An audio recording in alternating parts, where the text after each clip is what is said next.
Howdy y'all, I'm Emma Kate Radcliffe. I'm Hutton Hagemeyer. I'm Rich Daniel. I'm Grant Wright. And I'm Grace Burleson. And today we're going to be talking about supply chains under pressure, risks, and resilience.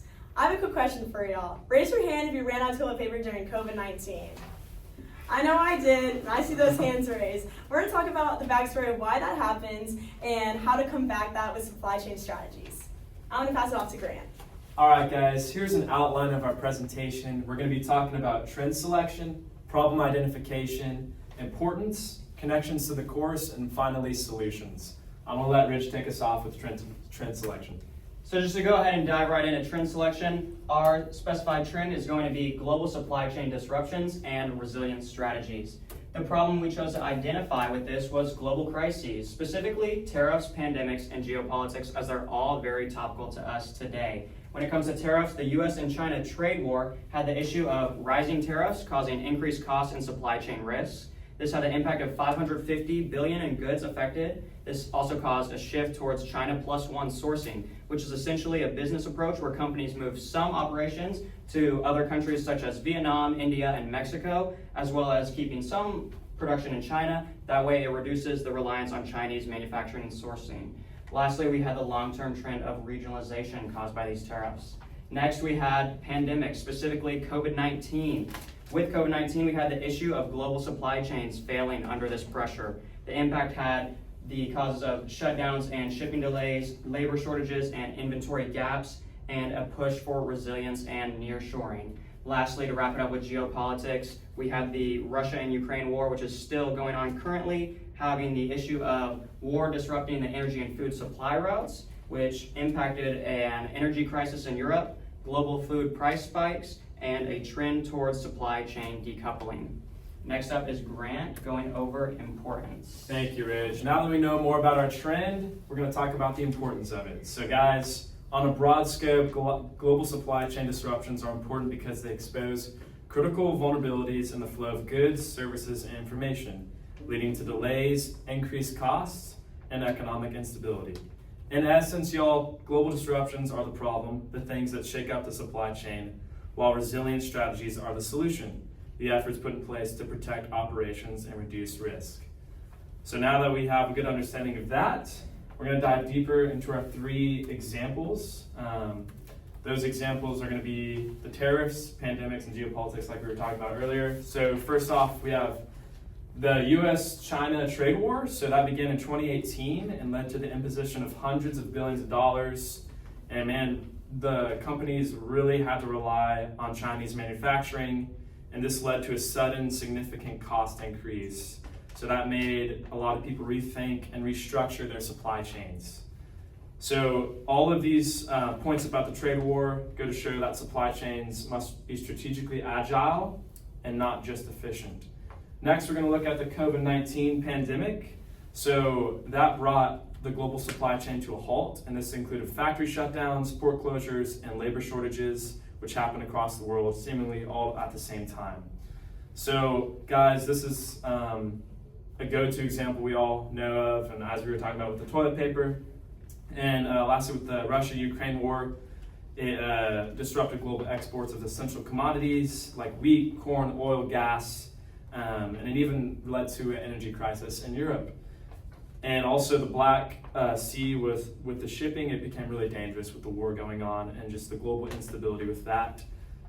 And that just shows that has a lot of global consequences, even if it's just Russia and Ukraine. And to talk about the prevention and addressing the issue, so the prevention technique that the US-China trade war used was diversifying their supplier base, and then COVID-19 pandemic, they built inventory buffers, invested in real-time visibility tools, and developed a lot of contingency plans. And we could see the effects of that in person for a lot of us. And just lastly, the Russian-Ukraine war, they had to design more flexible transportation networks and source from different alternative regions. So guys, each of these real-world examples highlights the same lesson. Resilience strategies are essential. Without them, companies face production delays, rising costs, and customer dissatisfaction. So I'm going to let Hutton talk about connections with this to the course. Perfect. Like you said, I'm going to talk about connections a little bit. We can go to the next slide here. So you've got three big topics I'm trying to cover. We got productivity, or break-even point, logistics. First up, for productivity, we have our price increase causing inputs to decrease, outputs to decrease, and ultimately productivity is going to plummet. To expand on this a little bit, the inputs such as like raw materials or even other expenses such as like a wage expense will take up more of the available budget, so we're going to have to sell more in order to recoup some of that money. And that goes directly into our break-even point. Since we have to sell a little bit more to ultimately recoup that cost, that means that we're going to have more expenses, less net income, and ultimately a higher break-even point. And that goes straight into logistics.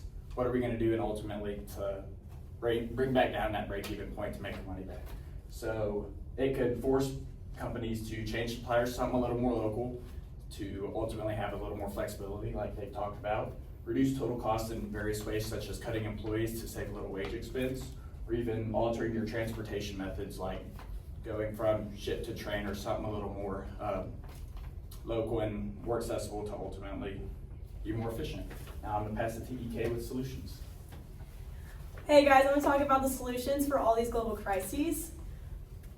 We came up with two very feasible possible solutions. The first one would be moving to local production, so that'd be sourcing locally but also producing locally. And the second would be using these global crises as a catalyst for advancement. So for the first one, increase manufacturing within the United States. So in the short term, the goal would be to source like nearshoring. We would move to sourcing from Canada, from Mexico, just moving away from sourcing strictly from China, because that puts a lot of heavy dependence and reliance on China, and which we've seen with the tariffs recently. They have increased their cost 125%. So that is just no longer a cheap way to do business, and that's really plummeting and hurting our economy, and we're just losing a lot of control within the supply chain because of that. So that would be the short term, moving to different types of production. But in the long term, just actually increasing production in the United States, which is not something we see very often.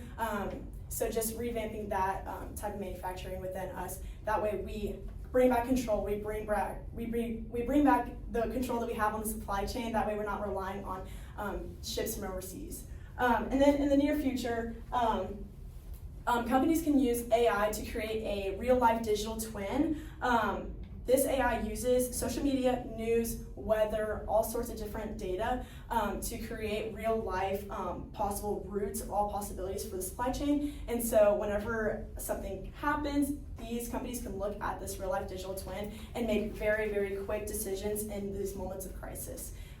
So that is why it's really important to use AI and use these solutions in the supply chain. I'm gonna pass it off to Grace. Okay, I'm going to talk about the solutions EK just discussed and the connection to the core concepts in class. So first, the importance of local production has, it's opposing to offshoring, which was discussed, and offshoring is a supply chain strategy in which production or services are outsourced or insourced from another country. And the importance of local production is just very different than offshoring, because offshoring risks come with loss of intellectual property rights, increased hidden costs, diminished managerial control, and these really shed light on the heavy reliance that we have on foreign production here. And then I'm going to talk about AI and the qualitative techniques discussed in class that tie into that. So AI enhances forecasting accuracy and supports development of contingency plans and offering a more advanced approach. And AI will take data from old sources and new sources, combining to just bring more insight than a normal person would be able to do. And thank y'all so much for listening. Here's our sources.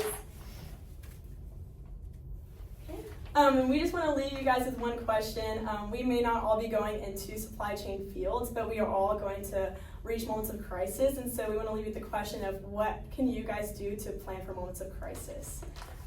Thank you guys so much for listening. Thanks Thanks, and Megan. Megan.